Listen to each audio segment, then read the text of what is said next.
O presidente Lula foi recebido pelo presidente colombiano Gustavo Petro em Bogotá.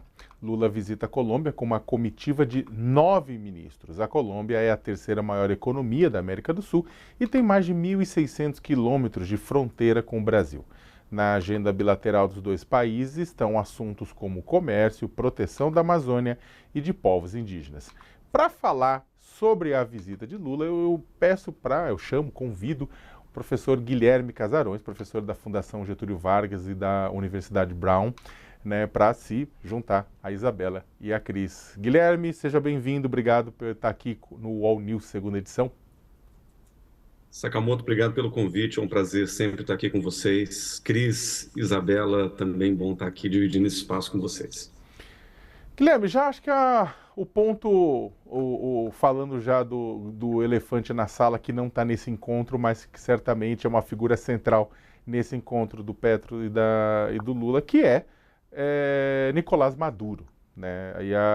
E as ações de Maduro nesse ano eleitoral da Venezuela. É possível o Brasil e a Colômbia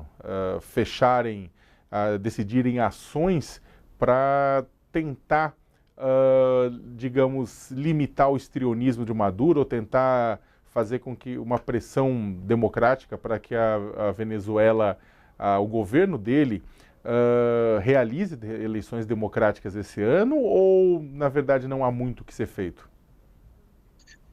Léo, se tem dois países nesse mundo que teriam condição de exercer algum tipo de pressão sobre a Venezuela nesse momento, são justamente Brasil e Colômbia, porque são vizinhos muito estratégicos da Venezuela. Colômbia sempre manteve uma relação de tensão, né, com o regime venezuelano, desde que o Chávez chegou ao poder, as tensões. A Colômbia sempre foi governada pela direita, né, então sempre houve ali uma tensão muito grande na relação bilateral, mas quando começou a haver, por exemplo, fluxos migratórios ou de refugiados venezuelanos cruzando a fronteira, a maioria deles, quase 3 milhões, foi para a fronteira colombiana.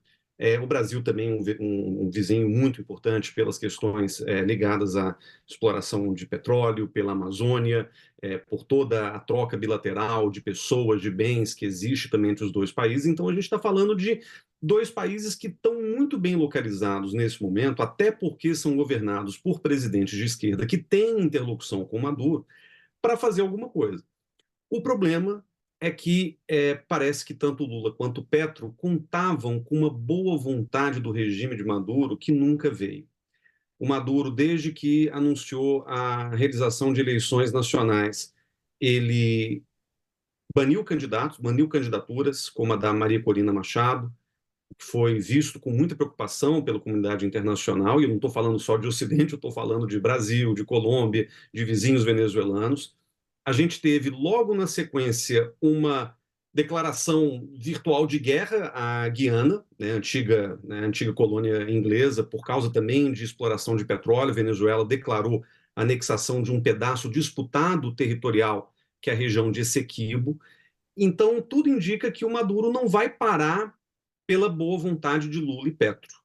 Infelizmente, esses países que teriam condição de exercer algum tipo de pressão sobre a Venezuela não estão conseguindo fazer isso. E a resposta venezuelana, como a gente tem acompanhado no noticiário, é a mais histriônica possível, acusando o Brasil de ter escrito notas condenatórias à Venezuela que parecem ter sido rascunhadas no Departamento de Estado americano. Ele falou a mesma coisa com relação à Colômbia. Então, hoje a gente está diante de uma situação muito tensa, até porque isso é uma coisa que quem acompanha a política externa brasileira já vem dizendo há algum tempo, resolver o impasse político venezuelano, ou a crise política do país, é um ponto de honra para o governo Lula. Porque só resolvendo a crise da Venezuela, o Lula vai conseguir revitalizar o Mercosul, o Lula vai conseguir fazer a Unasul funcionar novamente. São projetos de longo prazo da política externa brasileira que estão paralisados ou muito menores do que poderiam ser, justamente porque a gente tem que, ao mesmo tempo, lidar com esse profundo problema, né, na Venezuela, que já se arrasta agora há alguns anos. Guilherme, antes de passar para a crise, para a Isabela, mas fazer uma outra pergunta, porque um dos atores chaves, um dos atores chave, nossa, gente, deu branco no plural. Enfim, na Venezuela são os militares, né? Você tem eles eram importantes na gestão Maduro, eles eram importantes na gestão Chaves, né?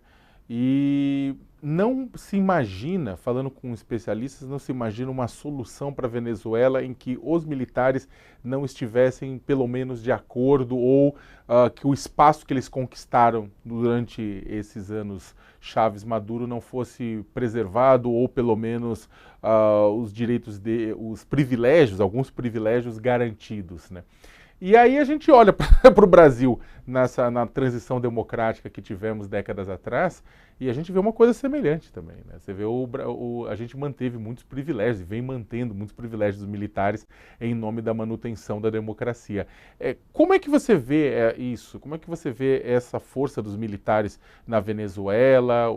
Como fazer uma transição para uma situação mais democrática com esse peso dos militares, porque independentemente de quem ganhe eventualmente numa eleição limpa, os militares estão lá e são também um elefante na sala, né? Os militares foram completamente cooptados pelo regime bolivariano, né? Desde Chávez, que ele próprio era militar, a gente vê uma aproximação muito grande entre o PSUV, que é o partido da situação, né, do governo, e o estamento militar, né, a burocracia militar, sobretudo as altas patentes. Eu me lembro que em 2017, quando houve aquele início de crise constitucional, que levou inclusive ao não reconhecimento mútuo de eleições da Assembleia e da Presidência, quando o Guaidó se declarou, autoproclamou presidente interino, né, naquela crise específica, muitos analistas comentavam que se a oposição conseguisse rachar a alta cúpula militar, pelo menos um pedaço desses militares saíssem da órbita do Maduro, isso poderia abrir caminho para uma transição, para algum tipo de negociação. Alguns apontavam até o risco de uma guerra civil, se isso de fato acontecesse. Então, os militares eles têm um papel muito estratégico na Venezuela, que, diferente do Brasil, eles são garantidores do regime, né? No caso brasileiro, a gente teve um regime militar, efetivamente. No caso da Venezuela, é um regime autocrático, ou de traços autocráticos, que ainda mantém um simulacro eleitoral, muito problemático, como a gente tem acompanhado, mas os militares são os guardiões deste regime. Então, o grande problema se coloca a partir do momento em que esses militares, primeiro, não têm interesse em sair dessa órbita de privilégios, de poder, porque são círculos ali absolutamente privilegiados, mas, sobretudo, e esse é um componente que a gente não teve no caso brasileiro, existe uma cooperação vinda de fora. China e Rússia, por vários caminhos diferentes, ajudam a sustentar o estamento militar venezuelano. Então, a cooperação estratégica entre Venezuela e essas grandes potências é uma das variáveis que nos ajuda a entender por que o Maduro dura tanto no poder, por que ele consegue permanecer no poder, mesmo apesar das críticas internacionais, dos Estados Unidos, etc.